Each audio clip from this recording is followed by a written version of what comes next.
来关心咱昨台湾闪过了风台哈吉贝，昨下晡5点的时阵，一个广东的线头上花咯，这是今年上花大陆的第一个风台。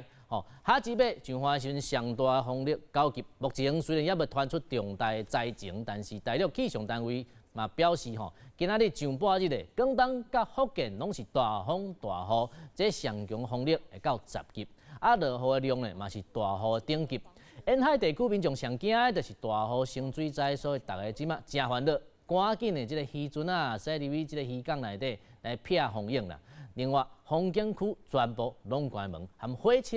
拢驶较慢的。所以来按算今仔日后半日的下晡即个情形呢，即个风台会向北边来刷，即个强度就慢慢就变较弱咯。